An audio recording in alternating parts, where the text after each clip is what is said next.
შენი ცოდვის გამოც გაეკრა ქრისტე ჯვარზე. ეს არის შეკითხვა, რომელსაც თითქოს გვისვამს ჰოლანდიელი მხატვარი რემბრანდტი. 1633 წელს შექმნილი თავისი შედევრის მეშვეობით, რომელსაც ჯვრის აღმართვა ეწოდება.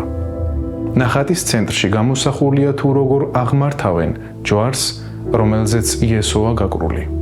4 კაცი აღმართავს ჯვარს და ერთი მათგანი გამორჩეულია იმით, რომ დგას სინათლეში, რომლითაც იესოა გარემოცული. მისი ჩაცმულობა განსხვავებულია. ისეაცვია, როგორც რემბრანდტის დროს ეცვა ხალხს. ქუდიც ისეთი აფარია, როგორიც ხშირად ეფარა მხატვარს. კარგად თუ დავაკვირდებით, მივხვდებით, რომ რემბრანდტმა საკუთარი თავი გამოსახა ნახატზე. თითქოს ამით გვეუბნება: ჩემი ცოდვების ბრალიცაა ის, რომ იესო ჯვარს ეცვა. სურათზე კიდევ ერთი ადამიანი გამოირჩევა. ცხენზე ზის და ნახატიდან გარეთ იღურება. თითქოს მნახველებს უყურებს პირდაპირ. ზოგიერთის აზრით, ეს რემბრანდტის მეორე ავტოპორტრეტია, რომელიც თითოეული მნახველის ყურადღებას იპყრობს გულში ჩამწდომი მზერით და თითქოს ეკითხება მათ: თუ შენც აქ არ ხარ?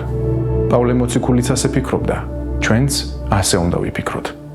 ჩვენც უნდა დავინახოთ საკუთარი თავი იქ, რადგან უფალი იესო თითოეული ჩვენგანისთვისაც იტანჯა და მოკვდა. რომაელთა მიმართ წერილის მეხუთე თავის მეათე მუხლში პავლე მოციქული საკუთარ თავს და ჩვენ ღმერთის მტრებს უწოდებს.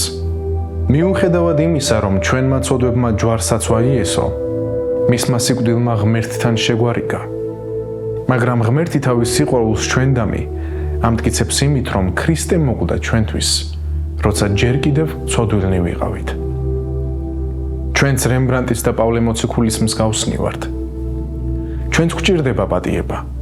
თავისი ჯვრის მეშვეობით იესო გვთავაზობს იმას, რის გაკეთებასაც თავად ვერასოდეს შევძლებდით საკუთარი თავისთვის. მხოლოდ ქრისტეს შეეძლო ჩვენი გამოსყიდვა და ცოდვების მოტევება.